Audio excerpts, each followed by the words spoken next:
Baik. Semoga Allah menambahkan semangat untuk Bapak Ibu semuanya. Anda yakin menghibahkan waktu yang paling berharga adalah waktu untuk belajar. Maka saat Anda gunakan waktu Anda untuk belajar ilmu agama, hakikatnya Anda menghibahkan waktu untuk kegiatan yang berharga.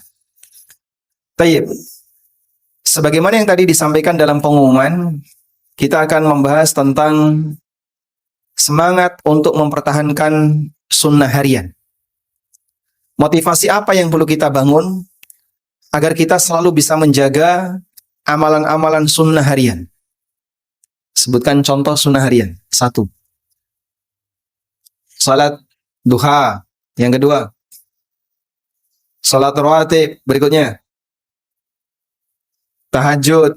Qobliyah subuh tadi masuk salat rawatib. Apalagi?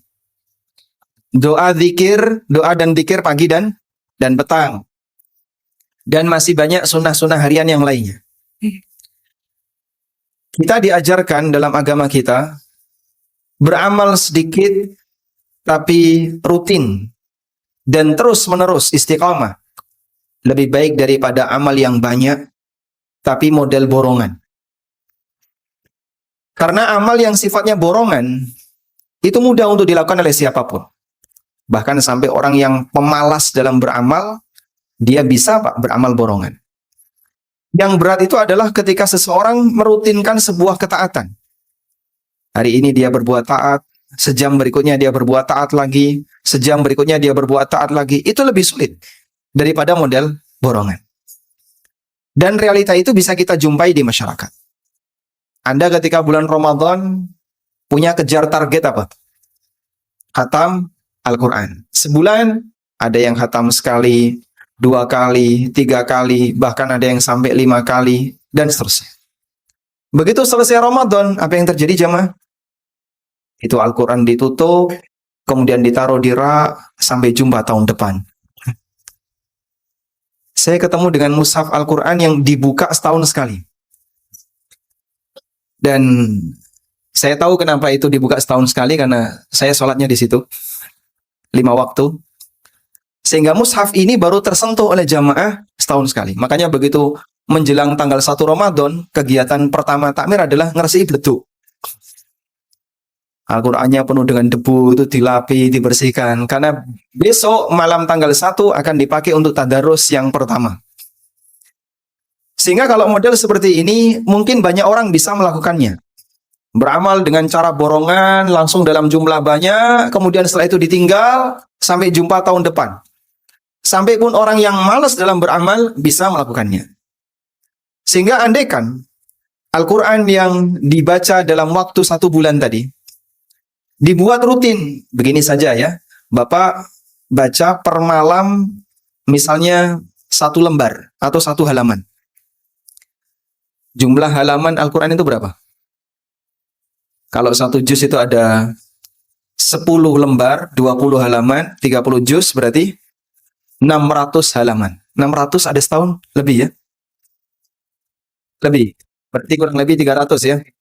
Maka Bapak Ibu kalau membaca 1 muka, setiap hari khatam itu 1 tahun. 300 hari. Anda akan menghatamkan dalam waktu 300 hari jika sehari hanya membaca 1 muka.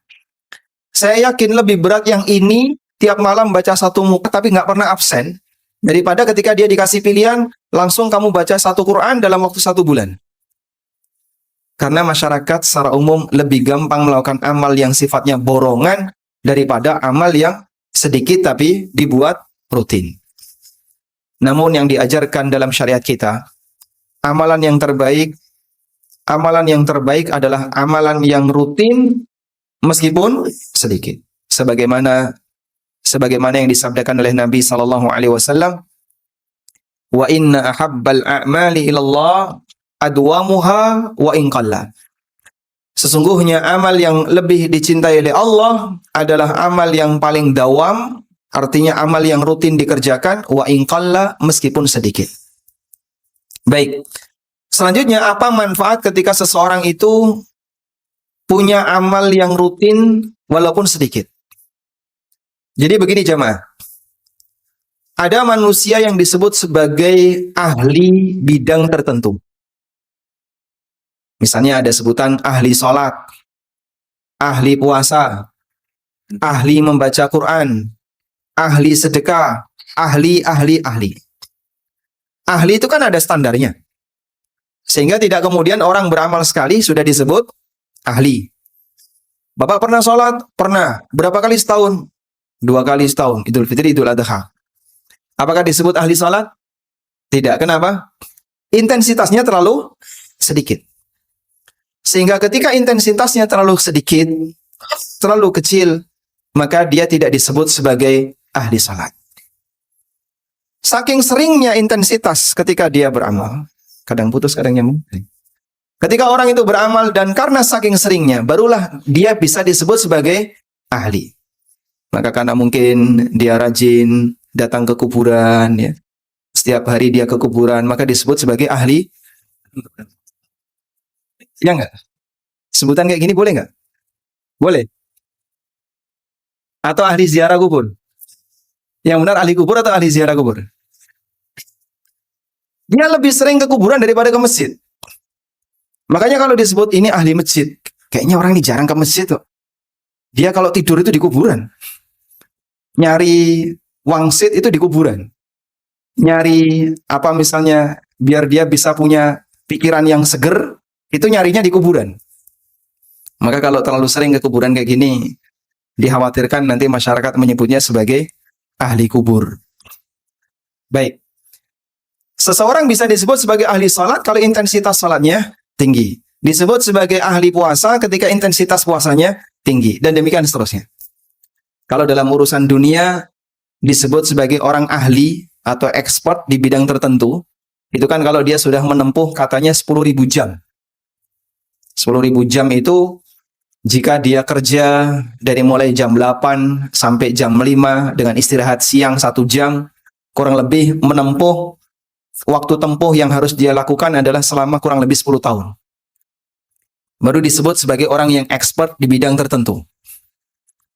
Tapi kalau kemudian baru sebulan, 2 bulan, dia dianggap sebagai pemula. Dia belum dianggap sebagai orang yang ahli di bidang tertentu. Itu kalau urusan dunia.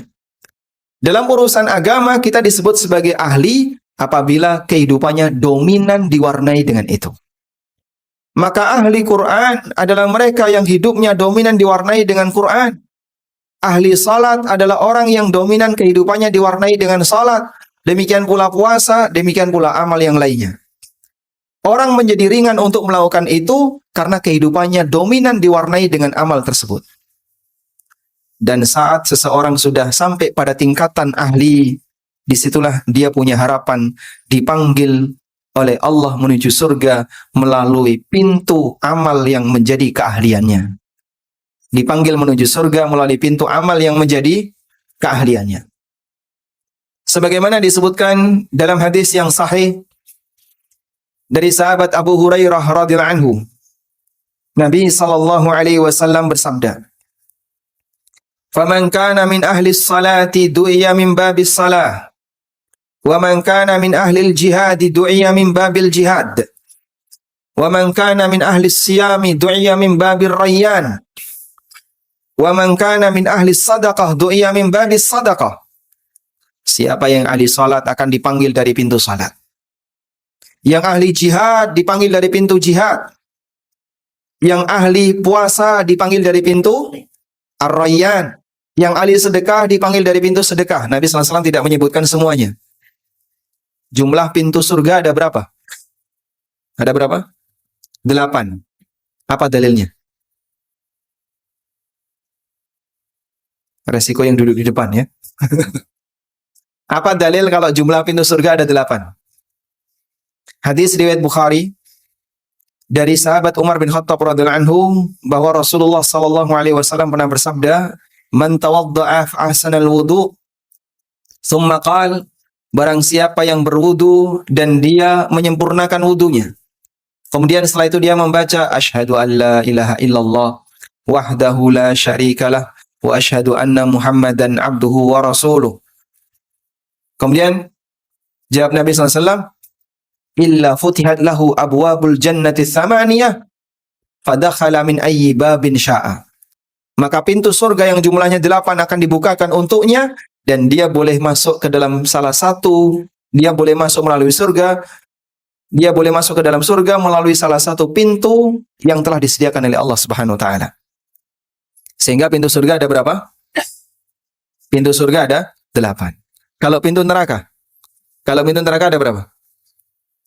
9 atau 10? Ada 7. Apa dalilnya? Apa dalil kalau pintu neraka ada 7? Belum lagi. Oh iya. Bismillah. Kadang putus, kadang nyambung. Allah Subhanahu wa taala berfirman tentang neraka, laha sab'atu abwabin likulli babin minhum juz'um maqsum. Neraka itu punya 7 pintu, masing-masing pintu sudah ada bagiannya.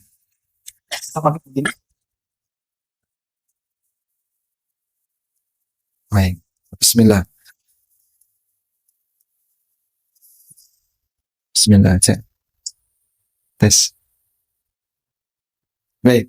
Kalau cek bisa lancar, tapi kalau sudah bicara banyak dia mogok kayaknya.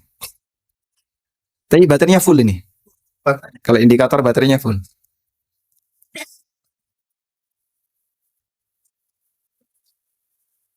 Indikator baterainya full. Ini kebanyakan wireless sendiri. Oh, itu.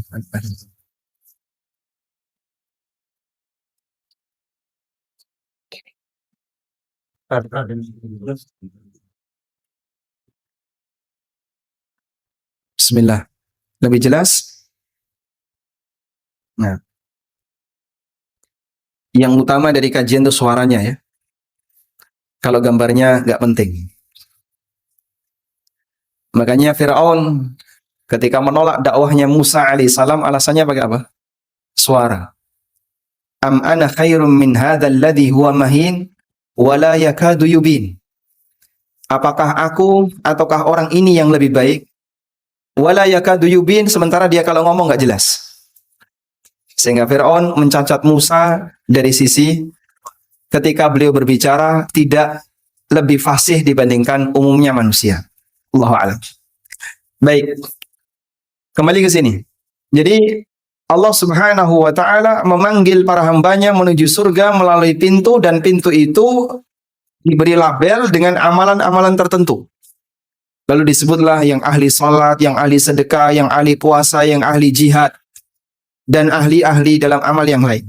Maka tadi kita sebut, ketika seorang hamba punya rutinitas tertentu, hingga sampai dia disebut sebagai ahli di bidang itu, berarti dia punya peluang besar untuk bisa masuk ke dalam surga Allah melalui pintu ibadah yang menjadi keahliannya.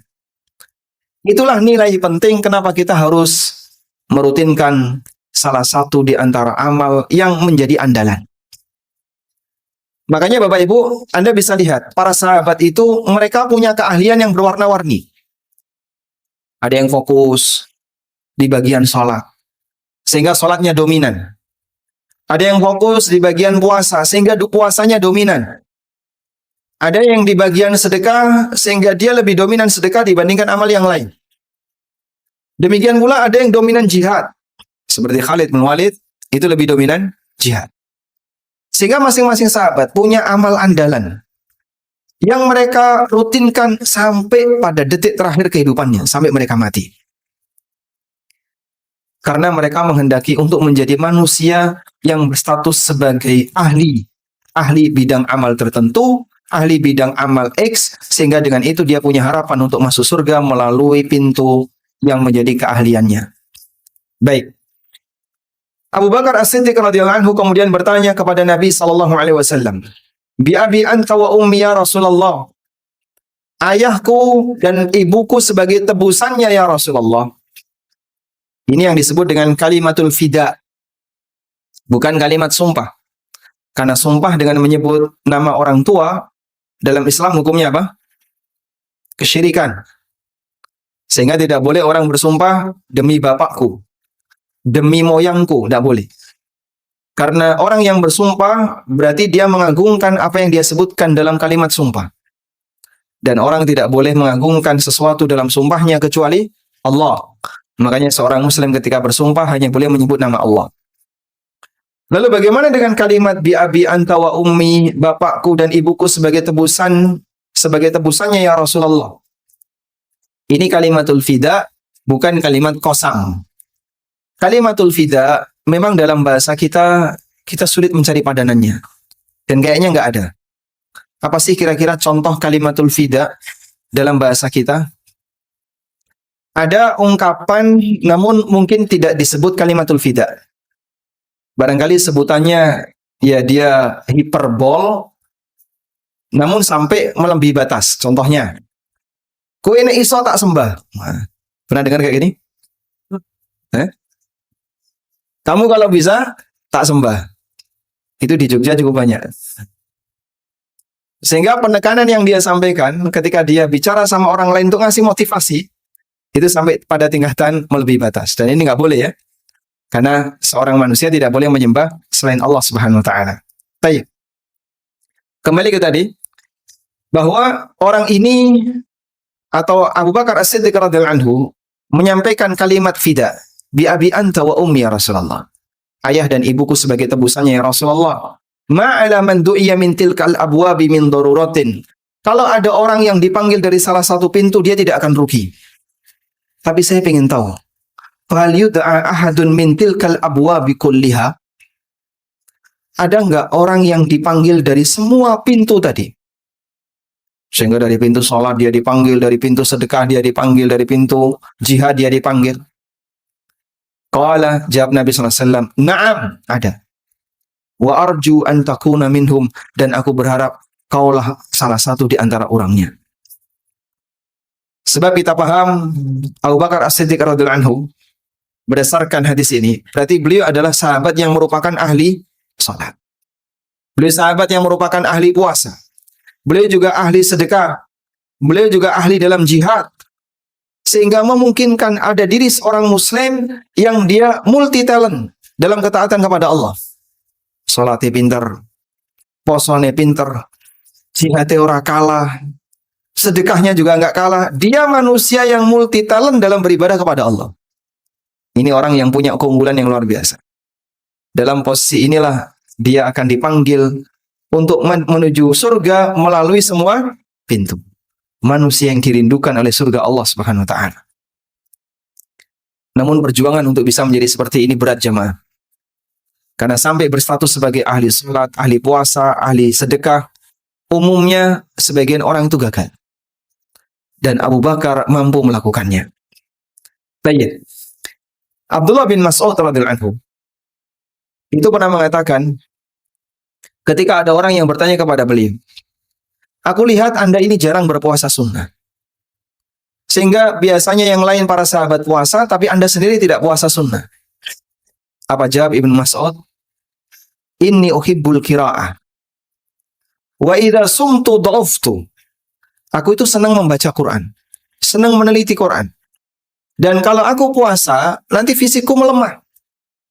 Sehingga saya tidak bisa rajin untuk mentelaah Quran, membaca Quran, disebabkan karena dalam posisi puasa. Itu yang terjadi pada sahabat Ibnu Mas'ud radhiyallahu anhu.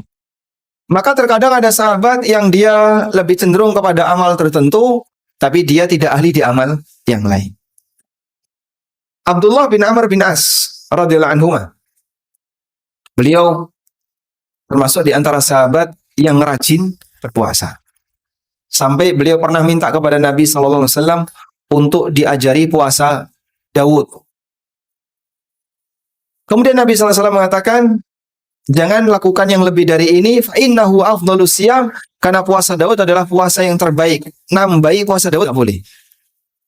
Makanya kalau ada orang sudah puasa Daud, kata para ulama seperti yang ditegaskan oleh Ibnu Hazm, dia tidak boleh nambahi puasa yang lain, walaupun andaikan itu bertepatan dengan tanggal 9 Dzulhijjah. Sehingga misalnya ya, tanggal 4 dia puasa. Berarti tanggal 5 nggak puasa. Tanggal 6 dia puasa. Tanggal 7 tidak puasa. Tanggal 8 dia puasa. Berarti tanggal 9 Dzulhijjah. Boleh nggak puasa? Nggak boleh. Loh, kenapa nggak boleh puasa? Ritme kamu pas tanggal 9 Dzulhijjah tidak puasa.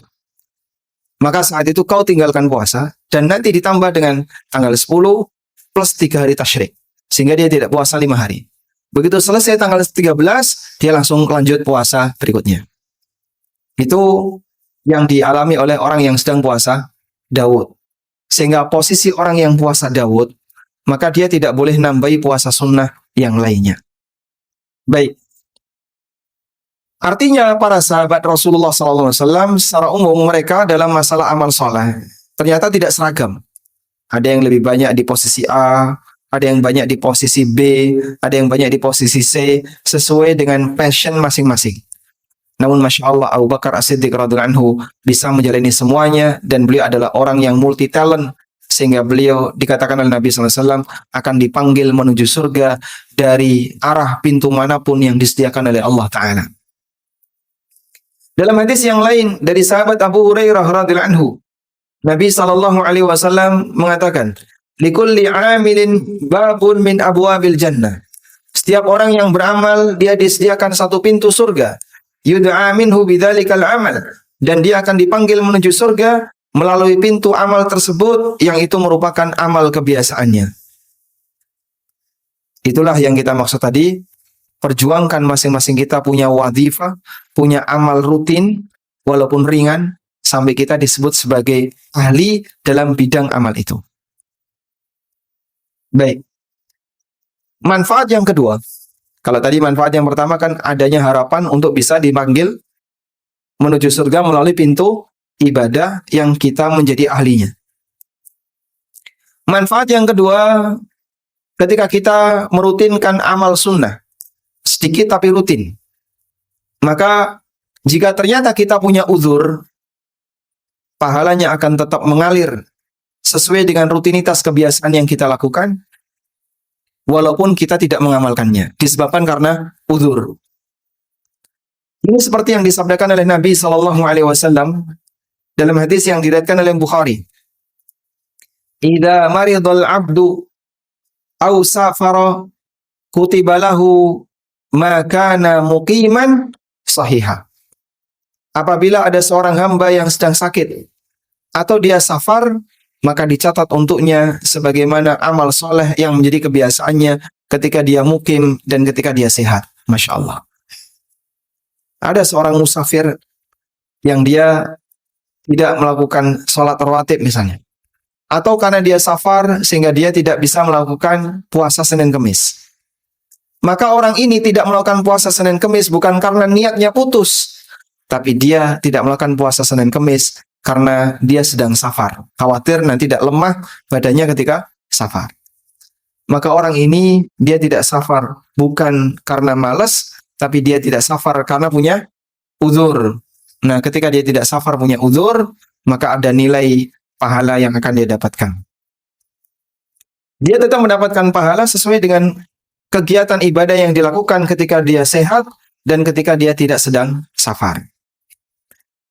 Bahkan sampai para ulama mengatakan kondisi ini berlaku bagi orang-orang yang dia punya uzur fisik yang tidak mungkin lagi bisa diperbaiki.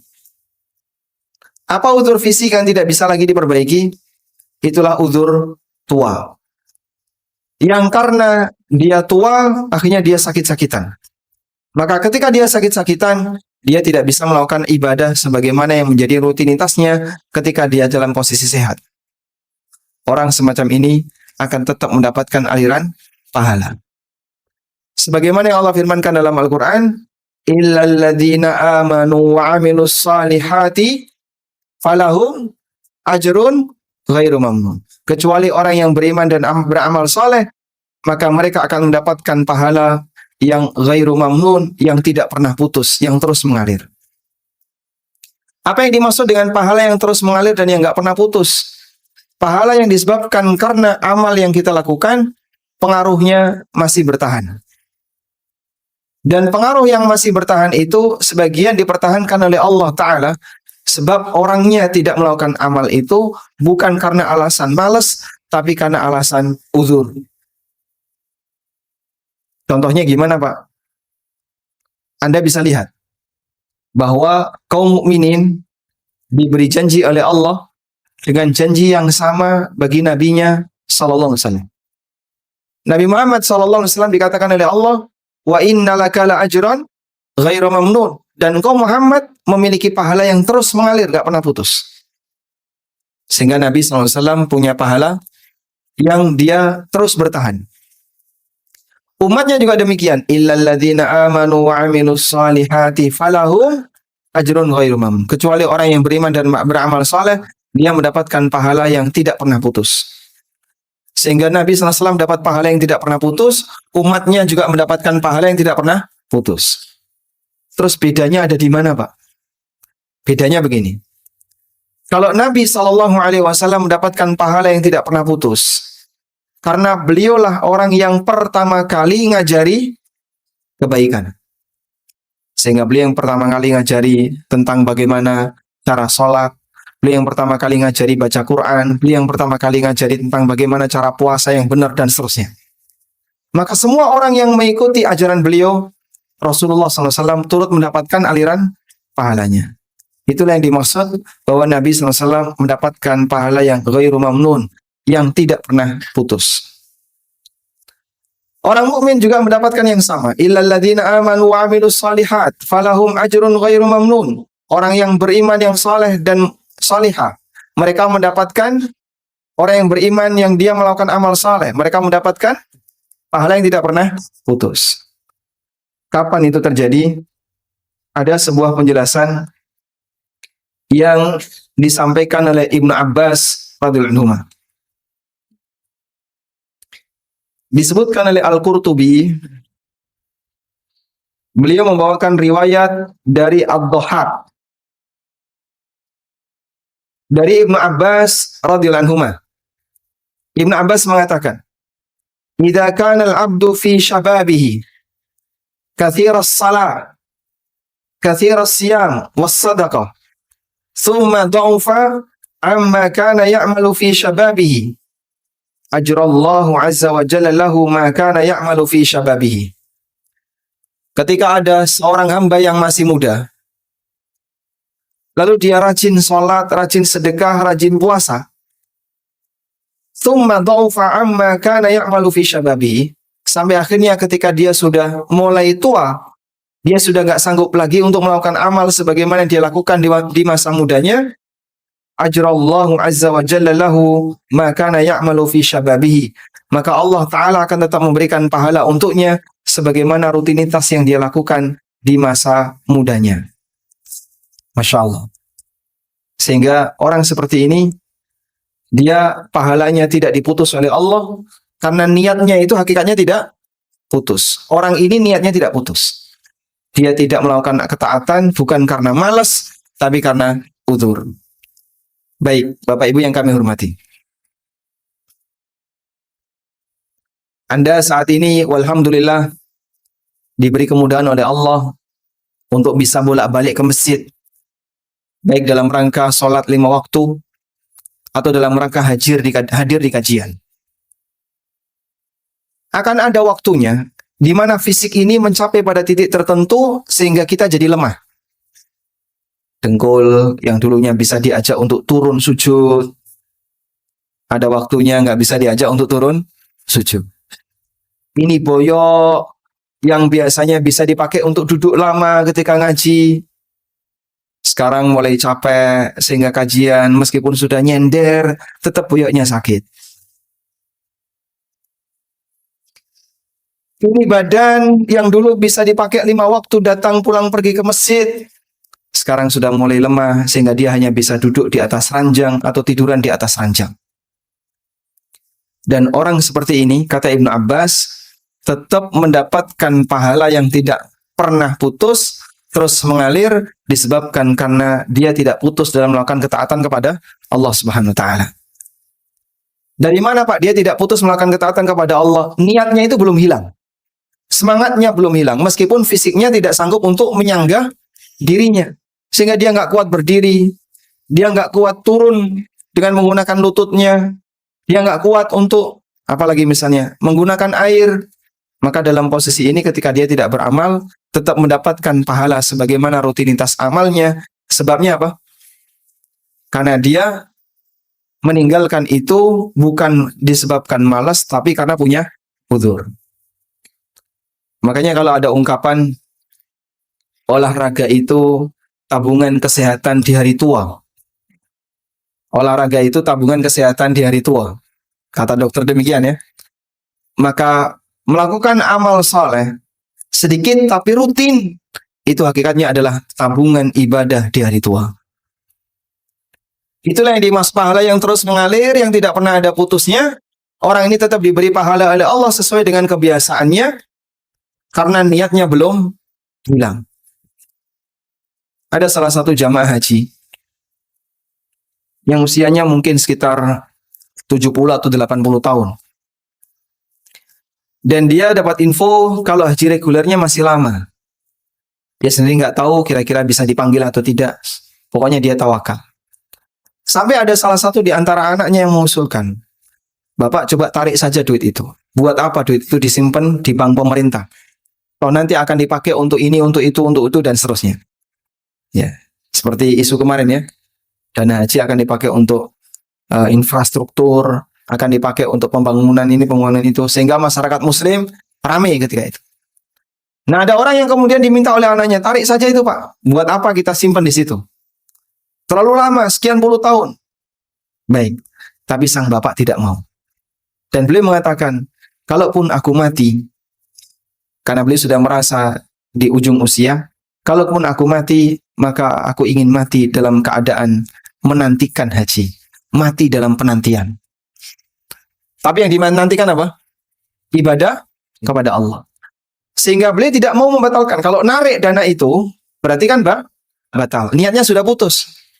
Tapi ketika dia bertahan, andai pun dia meninggal dunia, maka dia mati dalam penantian untuk beribadah kepada Allah. Sehingga saya kasih motivasi kepada ikhwas sekalian yang belum daftar reguler ya. Segera Anda daftar. Segera daftar reguler, walaupun lama nggak masalah. Terus Pak, nanti kan uang saya dipakai ini, dipakai itu. Itu bukan urusan Anda. Yang jelas kita sudah menunaikan kewajiban sebagai muslim yang mampu untuk daftar, kita daftar. Masalah kapan kita akan berangkat, kita tawakal kepada Allah Subhanahu wa taala. Baik. Ini penjelasan yang disampaikan oleh Ibnu Abbas radhiyallahu anhu. Sehingga ketika seorang hamba dia punya amal yang rutin walaupun sedikit, maka di antara manfaat yang bisa dia dapatkan adalah jika ternyata dalam kondisi tertentu, dia tidak sanggup lagi melakukan amal itu, pahalanya ternyata tidak hilang. Tetap mengalir karena dia tidak beramal, sebabnya bukan karena malas, tapi sebabnya karena apa? Uzur. Sehingga dengan sebab uzur inilah yang bersangkutan tetap diberi pahala oleh Allah Subhanahu wa taala. Wallahu a'lam. Baik. Sehingga jamaah dimulakan Allah taala dengan berusaha untuk memiliki sunnah harian, manfaat pertama yang bisa kita dapatkan adalah apa tadi? Dipanggil menuju surga sesuai dengan pintu yang menjadi keahlian amal kita. Yang kedua, kita mendapatkan janji ajrun ghairu mamnun, pahala yang tidak pernah putus. Kapan itu terjadi? Jika kita sudah punya kebiasaan amal soleh tertentu, lalu amal soleh itu tidak jadi kita lakukan disebabkan uzur tertentu, terutama uzur tua ya. Yang namanya tua Pak, ditunggu makin tua atau kembali muda? Orang tua kalau ditunggu makin tua atau kembali muda? Makin tua. Mas, aku wis tua, wis reso nang masjid. Nggih, Bapak tunggu dulu, barangkali nanti semakin muda Bapak bisa datang ke masjid.